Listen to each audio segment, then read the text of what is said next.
Dairy ఎపిసోడ్కు ఎట్టకేలకు full stop పడింది.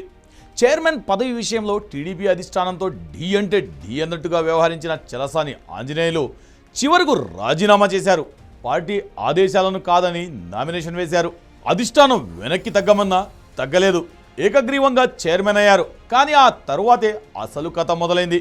మంత్రులు రంగంలోకి దిగారు. బోర్డు సభ్యులతో సమావేశం పెట్టారు. అవిశ్వాస తీర్మానం దిశగా అడుగులు పడ్డాయి. చివరకు ఆసుపత్రి బెడ్ పై నుండే రాజీనామా చేయాల్సిన పరిస్థితి. అసలు చలసాని ఏమనుకున్నారు? టీడీపీ హైకమాండ్ ఎలా చెక్ పెట్టింది? ఈ ఎపిసోడ్లో కృష్ణా జిల్లా టీడీపీలో వెళ్ళిన మెసేజ్ అంటూ ఈ స్టోరీలో చూసేద్దాం.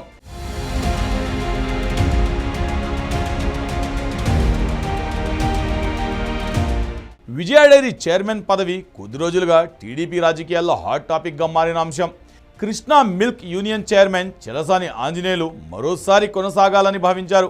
కానీ పార్టీ అధిష్టానం మాత్రం మరో ఆలోచనలో ఉన్నట్టు స్పష్టమైన సంకేతాలు ఇచ్చింది. నామినేషన్ వేయొద్దని సూచించింది. వేసినా ఉపసంహరించుకోవాలని చెప్పింది. కానీ చలసాని మాత్రం చివరి వరకు తనదైన వ్యూహంతో ముందుకెళ్లారు. ఫలితం చైర్మన్గా ఏకగ్రీవైందిగా.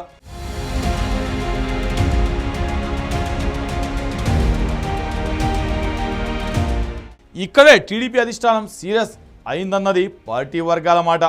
పార్టీ నిర్ణయానికి వ్యతిరేకంగా వెళ్లడాన్ని క్రమశిక్షణ ఉల్లంఘనగా పరిగణించిన నాయకత్వం ఇక పదవిలో కొనసాగడం, పార్టీ ఆదేశాలను పాటించడమనే రెండింటిలో ఏదో ఒకటి తేల్చుకోవాలని స్పష్టమైన సందేశం ఇచ్చినట్టు తెలుస్తోంది. చైర్మన్గా ఎన్నికైన తర్వాత కూడా మంత్రులు కొల్లు రవీంద్ర, పార్థసారథి చలసానిని కలిశారు. పార్టీ కంటే ఎవరూ ఎక్కువ కాదని, అధిష్టానం నిర్ణయానికి కట్టుబడి ఉండాలని సూచించినట్టు సమాచారం. అయితే అప్పటికి చలసాని వెంటనే రాజీనామాకు ఒప్పుకోలేదన్నది చర్చ. ఒకరోజు సమయం కోరినట్లు ప్రచారం. ఇంతలో అనారోగ్య కారణాలతో విజయవాడలో ఓ ప్రైవేట్ ఆసుపత్రిలో చేరారు. అక్కడే మరో ట్విస్ట్. పార్టీ నాయకత్వం బోర్డు సభ్యులతో సమావేశం నిర్వహించింది. నాయకత్వ మార్పుపై పార్టీ నిర్ణయాన్ని గౌరవించాలని డైరెక్టర్లకు మంత్రులు సూచించారు. మరోవైపు ఆసుపత్రికి వెళ్లిన డైరెక్టర్లతో చలసాని తాను రాజీనామా చేయనని, అవిశ్వాస తీర్మానం పెట్టి తొలగించుకోవచ్చని చెప్పినట్లు సమాచారం. అంటే ఎపిసోడ్ మరింత హిట్ ఎక్కింది.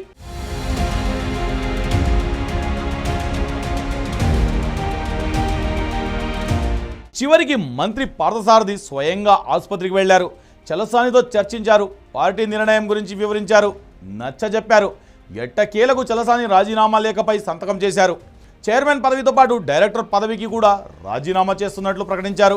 బయటకు మాత్రం పార్టీయే నాకు ముఖ్యం, పదవులు కాదు, అధిష్టానం నిర్ణయం శిరోధార్యం అంటూ చలసాని ప్రకటించారు. అయితే రాజీనామా సమయంలోనూ చలసాని కొన్ని అభ్యర్థనలను మంత్రి ముందు ప్రవేశపెట్టినట్లు సమాచారం.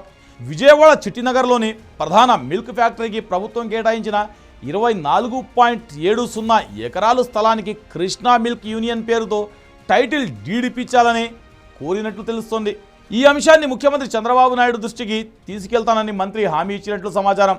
అదే సమయంలో తాను రాజీనామా చేసిన డైరెక్టర్ పోస్టులో చలసాని చక్రపాణికి అవకాశం ఇవ్వాలని కూడా కోరినట్లు తెలుస్తుంది. దీనిపై మంత్రి సానుకూలంగా స్పందించినట్లు సమాచారం. అయితే ఈ మొత్తం ఎపిసోడ్కు అసలు రాజకీయ నేపథ్యం ఎక్కడుంది?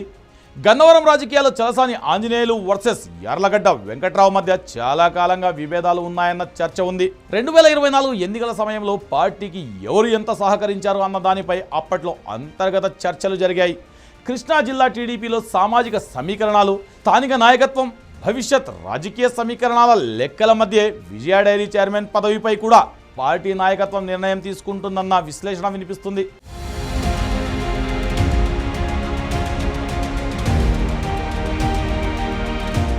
ఇక చలసాని వ్యవహారంపై టీడీపీలో మరో చర్చ కూడా జరుగుతోంది.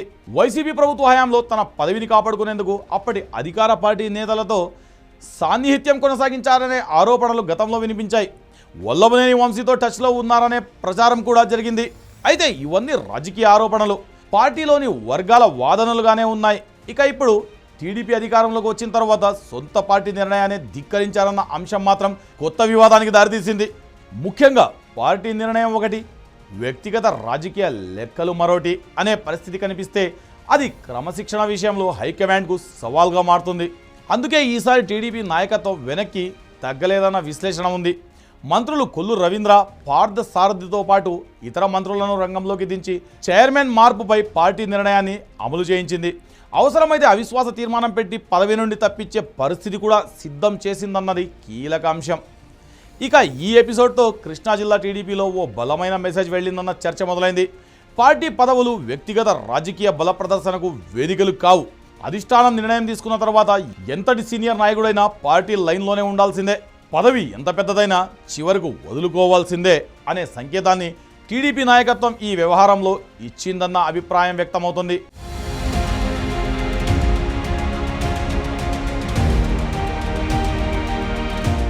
మొత్తంగా చూస్తే విజయ డైరీ చైర్మన్ పదవి మరోసారి దక్కించుకున్న చలసాని ఆంజనేయులు తన సొంత వ్యూహంతో ఏకగ్రీవంగా గెలిచినప్పటికీ పార్టీ అధిష్టానంతో తలెత్తిన వివాదంతో మాత్రం చివరకు వెనక్కి తగ్గాల్సి వచ్చింది. నామినేషన్తో మొదలైన వివాదం, ఏకగ్రీవ ఎన్నిక, మంత్రుల హెచ్చరికలు, బోర్డు సభ్యుల సమావేశం, అవిశ్వాసం హెచ్చరిక, ఆస్పత్రి, చివరకు రాజీనామా. ఇదంతా చూస్తే చైర్మన్ కుర్చీని గెలిచిన రాజకీయ గేమ్లో మాత్రం చలసానికి చెక్ పడినట్టేనా?